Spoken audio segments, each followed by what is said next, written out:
Baik, saya sekarang sedang bersama Bapak Wiji di sini.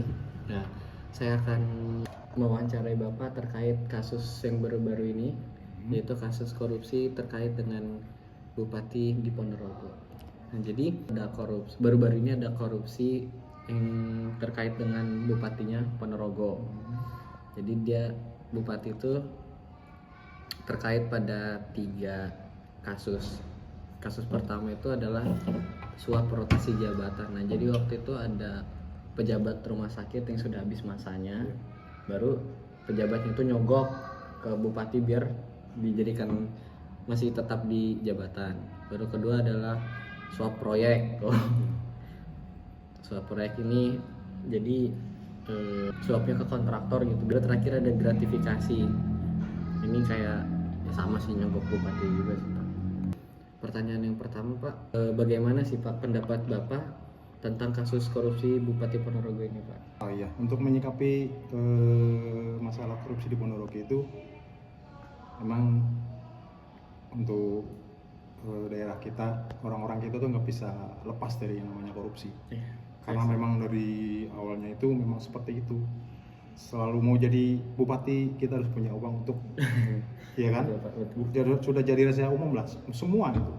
Mau rotasi kita bisa diperpanjang juga bisa asal ada uang. Betul. Semua yang main uang.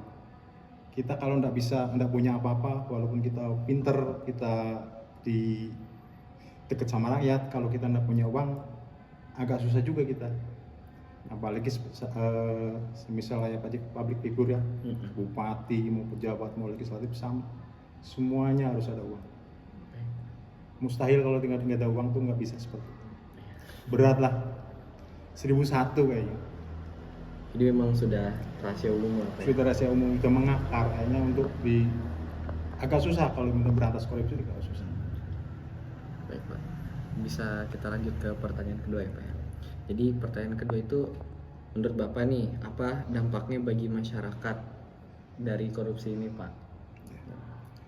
Banyak sekali dampaknya ke masyarakat, banyak sekali. Jadi kayak anggaran-anggaran yang buat masyarakat itu kan banyak ya, program dari pemerintah itu nggak semuanya terrealisasi. Kalaupun terrealisasi nggak sesuai dengan anggaran yang dianggarkan oleh pemerintah. Paling berapa persen? Kayak proyek-proyek itu kan anggaran sekitar 1 M, turun sampai ke kontraktor jadi berapa? Dipotong ini. Iya, betul. Hanya berapa persen? Nggak sampai setengahnya, bisa kurang dari setengahnya. Itu resikonya seperti itu.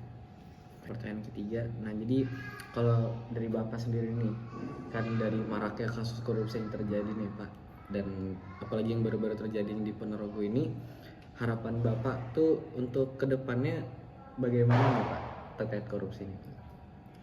Harapan kita, harapan semua masyarakat setidaknya bisa mengurangi untuk kasus korupsi tersebut. Ya, kita awali dari diri kita sendiri. Kalau kita mau memilih aja harus memilih seorang tokoh bupati atau apa, harus kita mesti minta. Saya dapat berapa nih amplopnya? Itu nggak bakalan bisa hilang korupsi dari negara kita. Betul. Dari kita sendiri, baru dari public figure. Kalau kita mau menolak, insya Allah negara kita aman dari korupsi. Mungkin dari kami cukup 3 pertanyaan itu dulu Pak ya. Terima kasih atas waktu dan partisipasi yang sama-sama. Oke, selamat siang Mas. Masnya dengan siapa? Saya Rizky Pada Petarobi, saya dari mahasiswa Teknik Elektro. Oke, baik Mas. Di sini saya akan mewawancara Mas mengenai Bupati Ponorogo yang akhir-akhir ini menjadi banyak dibicarakan karena dia melakukan korupsi dan lain-lain. Oke, jadi secara singkat saya akan menjelaskan beritanya ini ya Mas. Jadi di sini tuh Bupati Ponorogo ini melakukan 3 klaster dengan kasus yang berbeda-beda, yaitu suap rotasi jabatan, suap proyek rumah sakit, dan gratifikasi. Nah itu menurut Mas, bagaimana pendapat Masnya tentang kasus korupsi Bupati Ponorogo tersebut? Kasus tersebut tuh saya sangat disayangkan sih, karena korupsi itu kan dari duit rakyat ya. Seperti apa tadi, suap? Iya, suap jabatan. Suap jabatan itu kan seharusnya ada apa ya, di sistemnya bermasalah. Seharusnya kan apa ya, diawasi lah dengan ketat. Kok ini kok kayak mudah sekali gitu. Oke, bisa lanjut ke pertanyaan selanjutnya? Oke, menurut Mas apa sih dampaknya bagi masyarakat atau Masnya kan mahasiswa nih, apa sih dampaknya bagi mahasiswa? Dampaknya bagi saya sebagai mahasiswa itu kayak membuat citra pandangan kepada pemerintah itu semakin jelek. Seharusnya kan pemerintah itu memimpin rakyat-rakyatnya lah. Tetapi kok sepertinya semakin kesini kok semakin tidak bagus. Itu aja sih. Oh gitu ya Mas. Nah setelah mengetahui adanya kasus ini nih, terus itu menurut Mas harapan Mas setelah kasus ini terbongkar gimana?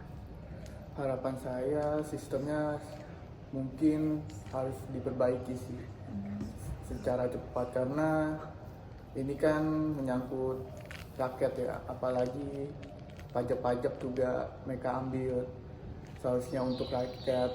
Nah dari situ jadi kan pemerintah itu harus memperkuat pengawasannya agar citra pemerintah itu semakin naik lagi. Oke Mas, itu aja Mas. Itu aja. Oke, terima kasih ya Mas sudah menjadi narasumber kita. Terima kasih.